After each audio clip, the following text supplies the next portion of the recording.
Daily. Taste the Daily. நாம கூட்டணி வச்சா மதவாத கட்சி. ஆட்சி அதிகாரம் வேணும்னா யாரு கால் வேணாலும் திமுக விழும். விழும்ல? இதான படம். உங்க அப்பாவும் முரசொலி மாறணும் யாரோட பேசிட்டு இருந்தாங்க? அன்றைய பாரத பிரதமரோட பேசிட்டு இருக்கிறாங்க. கூட்டணி வச்சிருந்தாங்க. மத்தியில ஆட்சி அதிகாரத்தில் திமுக இருந்தது. இதையெல்லாம் மறந்துட்டு பேசாதீங்க ஸ்டாலின் அவர்களே. வரலாறு தெரியாத பேசாத. 2001 சட்டமன்ற தேர்தலில் கூட்டணி வச்சீங்க. 1999 பாரதிய ஜனதாவோட கூட்டணி வச்சு மத்தியில ஆட்சி அதிகாரத்தில் இருந்தது திமுக. 2001 பாரதிய ஜனதா கட்சியோட திமுக கூட்டணி வச்சிருந்தது. நீ பேசுவதற்கு தகுதி இருக்குதா? திமுகவுக்கு தகுதி இருக்குதா? திமுக கூட்டணி வச்சிருந்தது.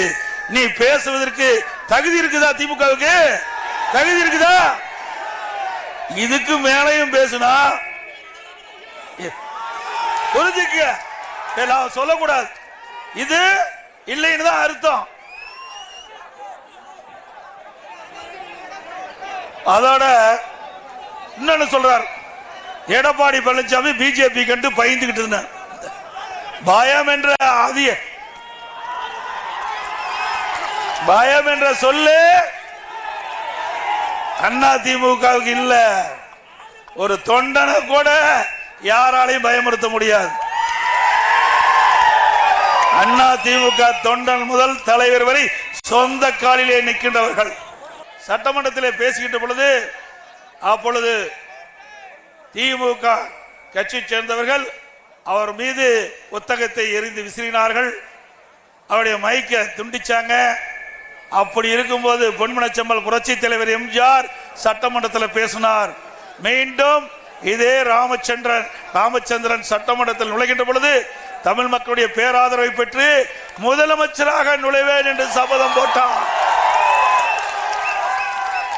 அதன்படி மக்களுடைய ஆதரவு பெற்று பெரும்பான்மையான இடங்களில் வெற்றி பெற்று முதலமைச்சரானார். அதே போல 1989 நானும் சேவல்ல ஜெயிச்சு எம்எல்ஏ இருந்தேன். அப்போ அம்மாவோட பணியாற்றக்கூடிய வாய்ப்பு கிடைச்சது. அந்த காலகட்டத்தில் அம்மா எழுந்து சட்டமன்றத்தில் பேசிக் கொண்டிருக்கும் போது திராவிட முன்னேற்ற கழகத்தை சேர்ந்த அமைச்சர்கள் சில சட்டமன்ற உறுப்பினர்கள் அம்மாவை கடுமையாக சட்டமன்றத்திலே தாக்கினார்கள்.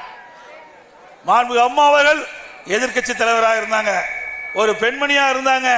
அதையெல்லாம் பாராம சட்டமன்றத்தில் சட்டம் இயற்றக்கூடிய சட்டமன்றத்திலேயே ஒரு எதிர்கட்சி தலைவரை பெண் என்றும் பாராமல் தாக்கிய திமுக கட்சி தான் இன்றைய தினம் நம்மகிட்ட சவால் விடுது. எங்க அம்மா தாக்கி பார்த்த அம்மாவும் அவர்களும் சபதம் ஏற்றார்கள். மீண்டும் இந்த அவையில் சட்டமன்றத்தில் நுழைகின்ற பொழுது மக்களுடைய பேராதரவை பெற்று தமிழகத்தினுடைய முதலமைச்சராக நுழைவேன் என்று சபதம் எடுத்தார்கள். மக்களுடைய ஆதரவோடு பெரும்பான்மை இடங்களில் வெற்றி பெற்று 1997 ஆட்சி பொறுப்பை ஏற்றார்கள். இது சரித்திரம். அம்மாவை கொலை செய்ய முயற்சிக்க எத்தனை முயற்சி. அம்மா பிரச்சாரத்தை முடிச்சுக்கிட்டு கார்ல வந்துட்டு இருக்கும்போது மீனம்பாக்கம் விமான நிலையத்தில் லாரி விட்டு அம்மா கார் மீது மோதினார்கள். அம்மா படுகாயமடைந்து மருத்துவமனை சிகிச்சை பெற்றாங்க.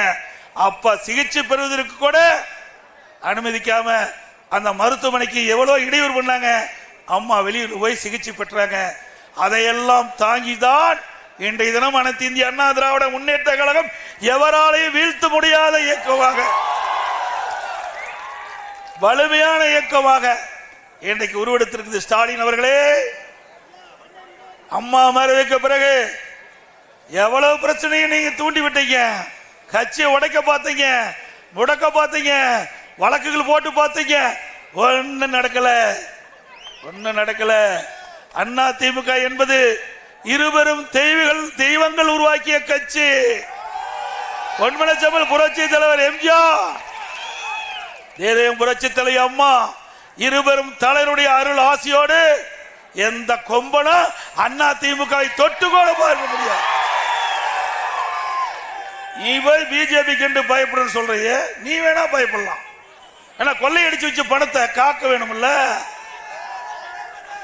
அதுக்கு தானே எப்ப பார்த்தாலும் எம்பியில உங்களுக்கு வலிமை வேணும் வலிமை வேணும் கத்திட்டு இருக்கிறீங்க.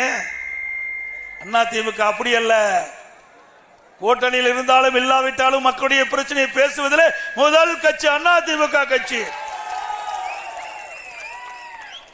உங்களை போல ஆட்சியில் இருக்கின்ற போது ஒரு நாடகம், ஆட்சியில் இல்லாத போது ஒரு நாடகம். அப்படி இரட்டை வேடம் போடுகிட்ட கட்சி அண்ணா திமுக கட்சி அல்ல.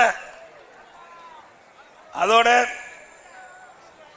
திரு ஸ்டாலின் அவர்கள் முதலமைச்சர் ஆன உடனே பாரத பிரதமர் நரேந்திர மோடி அவர்களை அழைத்து வந்து விழா நடத்தினார். இன்றைக்கு என்னங்கிறாரு? பாரதிய ஜனதா கட்சி தீண்டத்தகாத கட்சிங்கிறார். திரு ஸ்டாலின் எதிர்கட்சி தலைவராக இருக்கும்போது திரு மோடி அவர்கள் சென்னைக்கு வந்தபோது கருப்பு பலூன் விட்டார், கருப்பு கொடி காட்டினார். இப்போ பாரத பிரதமர் நரேந்திர மோடி அவர்கள் சென்னைக்கு வருகின்ற பொழுது இன்றைக்கு முதலமைச்சர் ஆன பிறகு திரு ஸ்டாலின் வெள்ளை குடை பிடிக்கிறார். வெள்ளை குடை பிடித்த வேந்தர் பட்ட பெயர் கொடுத்துடலாம். ஏன் எங்களை பத்தி பாக்குற பேசுறீங்க?